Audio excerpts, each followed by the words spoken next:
KDKR Decatur, Dallas, Fort Worth, KYJC Commerce, KMWC Bethany. Portions of KDKR programming do not necessarily reflect the views of this station, its management, or staff. Prudent Money with Bob Brooks is sponsored by the Prudent Money Foundation on 91.3. Well, the Fed acts aggressively with interest rates. Today we're going to take a look. Stay tuned to Prudent Money.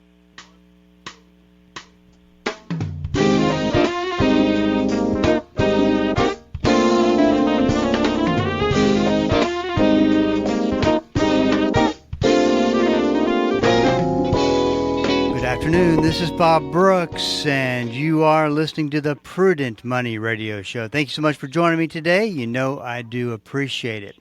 Listen, if you got a question for me, I want to invite you to go to the website at www.prudentmoney.com. Once you get to the website, you can send your question in. There's a link at the top of the page, and you can go and send that question in. I'll get you taken care of. That's off the website, www.prudentmoney.com. Well, in a much anticipated move today, the Federal Reserve Board cut interest rates and did it aggressively, considering that there was really one of two options that were on the table. They were going to reduce interest rates by 0.25% or as much as 0.5%. Now, I've got a laundry list a mile long of why I think that they shouldn't have done 50%. I wasn't really a big fan of them doing anything at all at this point because I don't think we're completely out of the woods. But I think that there's some other things going on that obviously they know, and they know they know all. You know, if you you don't need to figure that one out. I mean, they know all the risks that we say we know, and then they know things we don't know, which I'm pretty sure has motivated them to be a little bit more aggressive. And is that good news or bad news? Well, it's a little bit of both. It's good news because that means they're being proactive about the bigger problem at hand. But the bad news is that they feel like they have to be proactive. So let's make sure that we're all on the same page and talk through what exactly they're doing. The Federal Reserve Board has two mandates.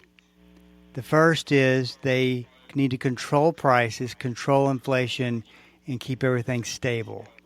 Second, they need to make sure that we have healthy employment.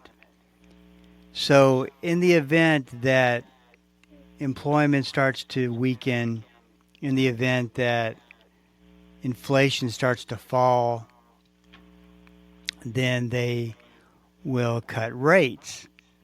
And that acts as gasoline, if you will, to throw it on the fire and gets things moving again. But the problem is that we don't really have a unemployment problem, at least according to the numbers of the government. I don't really know what we have, but the government says that everything is fine with unemployment. Maybe, maybe not. And then second, it looks as if inflation has cooled off, but not to the point that I would suggest, once again, that it makes sense to cut rates. So just based on their two mandates, I would say the Fed should have left them well enough alone. But Chairman Powell didn't call me to ask me my opinion of it, obviously.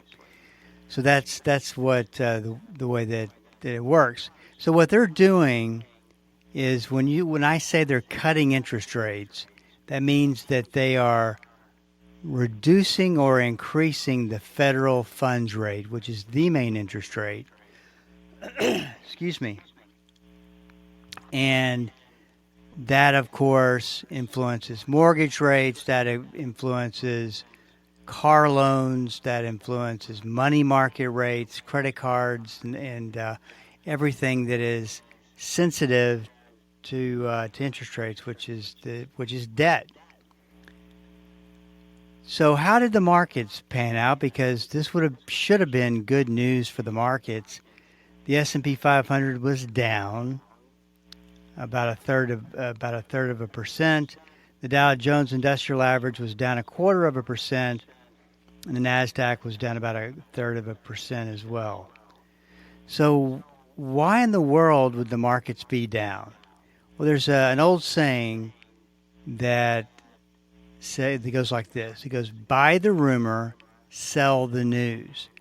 So up until today, the market has been going up and continuing to go up based on the notion that this was going to happen today.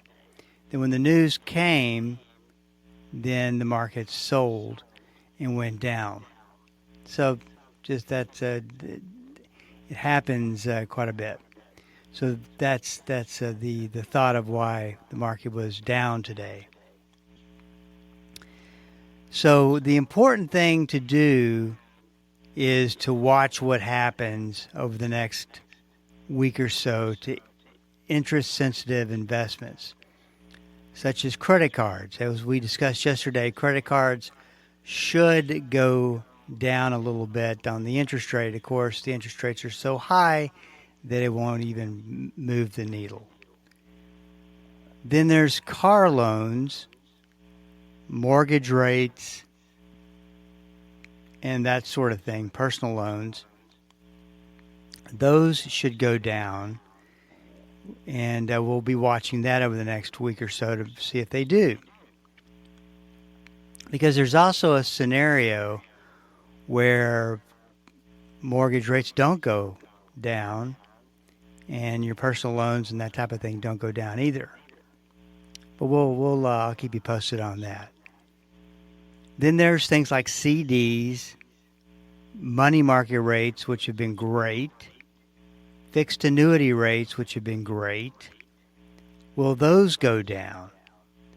And if we just went down 25%, a quarter of a percent, then I would say probably not going to move the needle much at all. Since we went down 0.5%, I would think that we will see some small reduction in the 5% money market rates, which we've enjoyed now for a couple of years, and CDs would probably go down too. Actually, the banks are going to be really happy about that because they want to see interest rates come down on those money market rates, because the money market rates, because of the higher 5% rates, 5.25%, people have been moving their money out of banks, and banks have tried to keep up with these higher money market rates, and it's been tough on them to do so. So the banking system is extremely happy to see interest rates being cut aggressively. In fact, I think that the index that monitors banks, that invests in banks, did really well today. But it was an aggressive move, and we'll see. I mean, if you don't see hardly any effect when they went on this aggressive move, that's probably not a good thing. So let's talk a little bit about the pros and the cons. First, we have what's called monetary easing, which is cutting interest rates. And they were, of course, aggressive, 0.5% versus 0.25%. And then we look at recession risk, and that's a big one. But, indicator after indicator would suggest that we don't really have a big recession risk. We are not out of the woods on having a recession, but at the end of the day, we don't really have that big risk. In fact, it was about a year ago that we saw indicators forecast a recession this year. Didn't happen. So that's not a reason why to be this aggressive. Historical context Historical easing cycles, meaning when they lower interest rates, typically commence with larger cuts in response to clear recessions. However, the current economic situation lacks similar urgency. So what this is saying is they respond to conditions that are clearly recessionary. Today, they're being what I would guess is being proactive, which is not really what the Fed does, which is actually a little bit more concerning, that they felt like they had to be proactive. Then there is consumer confidence, which is imperative to everything. Lowering rates significantly could help revive consumer and business confidence, which is being currently depressed. Job market impact. A aggressive rate cut could lead to more job openings and hiring. Of course, I think that people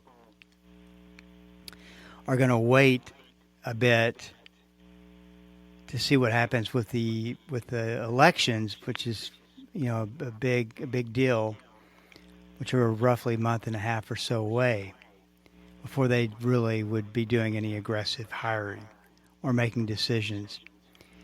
Inflation considerations, and then I'm going to go ahead and lump in the stock market concerns. There is a scenario where you see an economy that is really not in bad shape, an economy that is moving along just fine. Granted, it's not as strong as it was, but it's strong enough. And you see inflation start to come back, and this has happened in the past. That is definitely a consideration. Having cut rates by 0.25% or maybe not at all would have been much better from an inflationary standpoint. But we'll get to the market here after this break. Hey, this is Bob Brooks. Stick around. I'll be right back.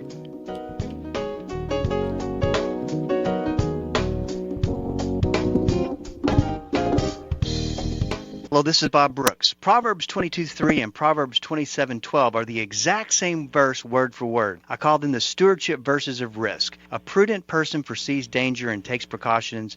The simpleton goes blindly on and suffers the consequences. On the Prudent Money Radio Show, we teach about risk, how to identify it, how to figure it out, and what to do about it. We believe that to be a prudent steward, you have to be a good risk manager. Listen to the Prudent Money Radio Show on Bible School Radio 91.3. Prudent Money, home of the modern-day steward movement. Hi, I'm Jill Taylor, inviting you to join me each Saturday morning at 11 o'clock for Choose Life Radio. You'll hear people from across America sharing their stories of faith, forgiveness, redemption, and restoration. Choose Life Radio will encourage you to fully appreciate the gift of life. You may also find help for you or a friend in need. So please join me Saturday mornings at 11 o'clock right here on Bible School Radio 91.3. In the Old Testament, God adopts the nation of Israel as His chosen people. But now that Jesus the Messiah has come and offered salvation to all, what does that mean for Israel? Thursday on The Verdict, Pastor John Monroe teaches from the book of Romans on Israel's vital role in the purposes of God. Don't miss Thursday on The Verdict. The Verdict, weekday mornings at 10:30, here on Bible School Radio, KDKR. Welcome back. This is Bob Brooks, and you are listening to the Prudent Money Radio Show. Thank you so much for joining me today. You know I do appreciate it. If you got a question for me, you know the drill. Just go to www.prudentmoney.com, and there's a link at the top of the page. Just click through, and I'll get you taken care of. That's off the website. Okay, let's get back to our pros and cons list here. Keep the key points. So, stock market concerns. About 6 to 8 months ago, I would have thought that this would be a very legitimate, very big concern, that if the Fed were to aggressively lower rates and be on this campaign to do so, that we would see the stock market heat back up and the real estate bubble heat back up, and then for sure we would have inflation. I'm not in that. I don't think I'm in that camp.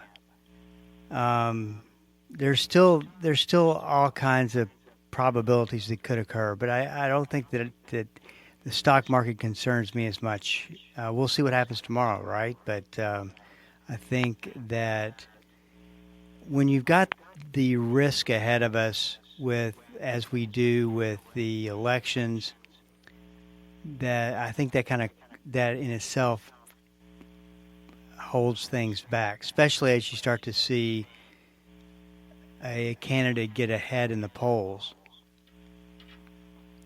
But let's talk about this, because the question that I get quite often is how do I invest for this? Okay, now we know what the Federal Reserve Board would do. They've done it. That's old news. They can say till they're blue in the face that we're going to do this in the future, but you know as well as I do, that can change. That's what they hope to do. That's what they plan to do, but things can change. If they do what they plan to do, they're going to be pretty aggressive, which I think is a major mistake, but that's that. So how to invest in this particular environment? First of all, between today and the elections, I would say do nothing.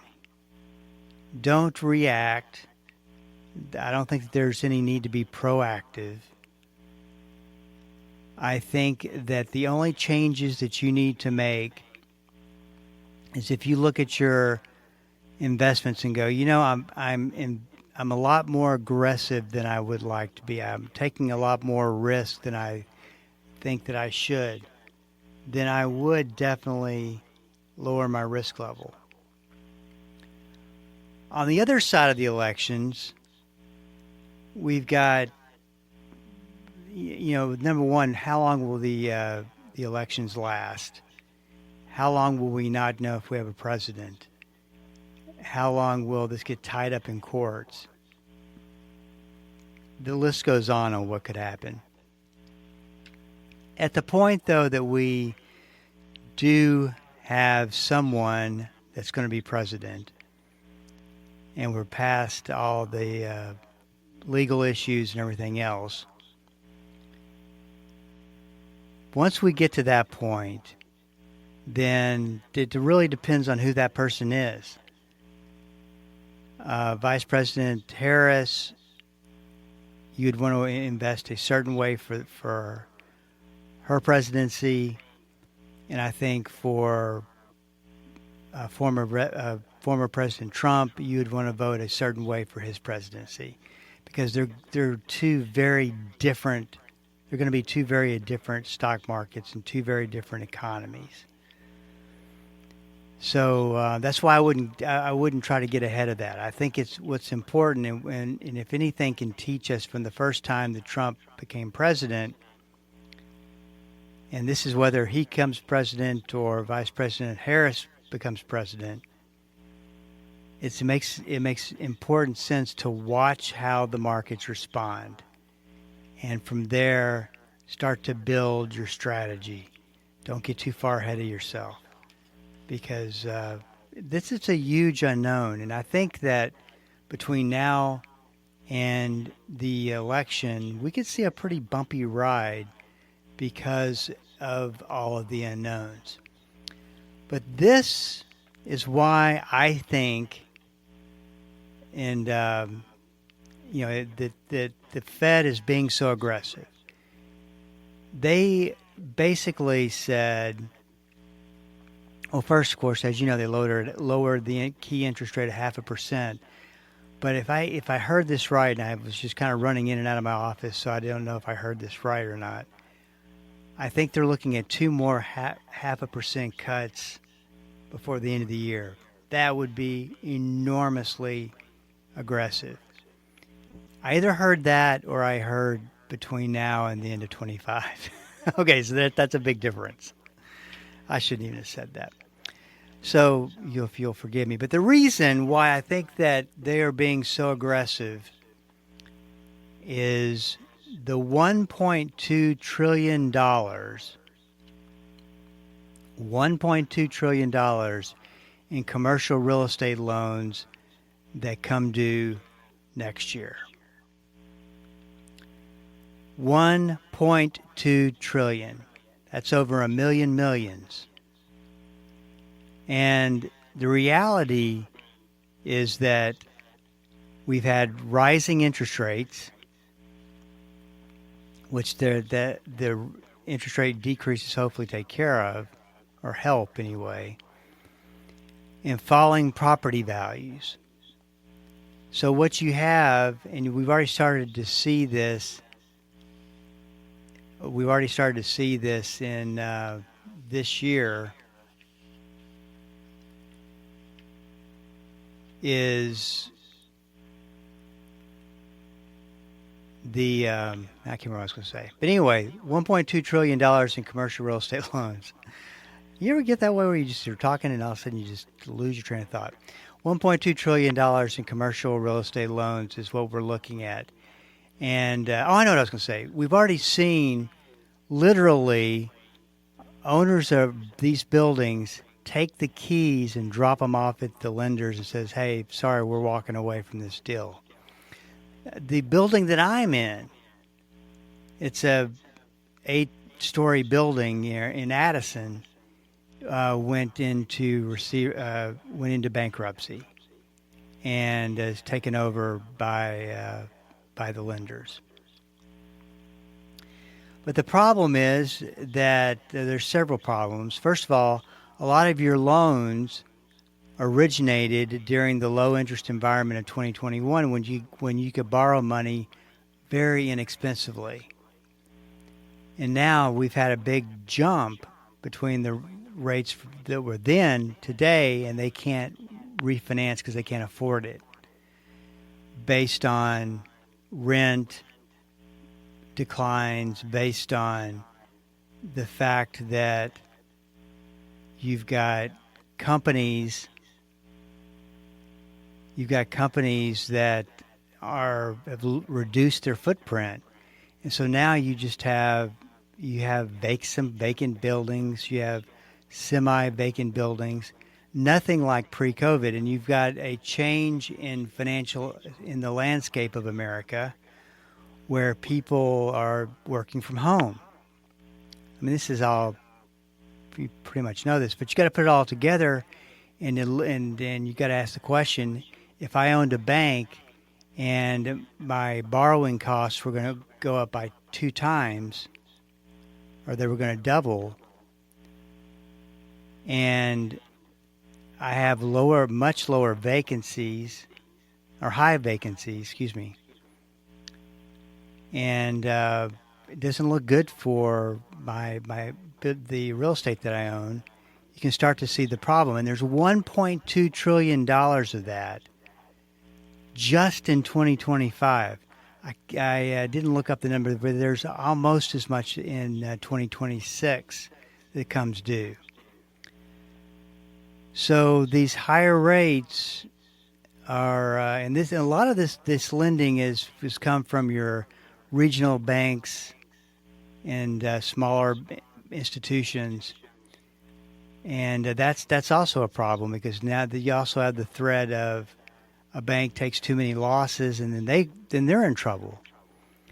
The winners of all this are going to be very healthy banks that can go out and scoop up these troubled buildings for pennies on the dollar. So I think it's this commercial real estate situation. And the other thing, too, if we go into a recession, it makes all this worse. So I think that is the landscape that the Fed's looking at. There hasn't been much said in the media about this, about commercial real estate, but it is a real problem and potentially a real crisis that we're going to have to deal with. And it could be, probably is, of course, there's a lot of things you don't see, that we don't see, but that could be a very good reason, or an example of a reason, why the Federal Reserve Board would aggressively cut interest rates and get ahead of the curve when most of the time they're not proactive, but they are kind of react to what's happening in the economy. You know, you get the negative growth numbers in the economy, then they act. Instead of they act, then you get the numbers. So, hope that makes sense. This is Bob Brooks. If you got a question for me, please go to the website at prudentmoney.com and send it in, because we are all out of time. Till we do meet again next time, keep the faith and have a great rest of the day.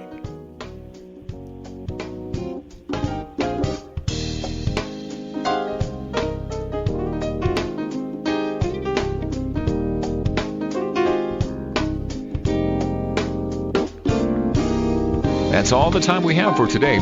Questions or comments for Bob, or to find out more great information like what you've just heard, visit www.prudentmoney.com. Be sure to join Bob Brooks again for the next edition of Prudent Money. Prudent Money with Bob Brooks is sponsored by the Prudent Money Foundation on 91.3.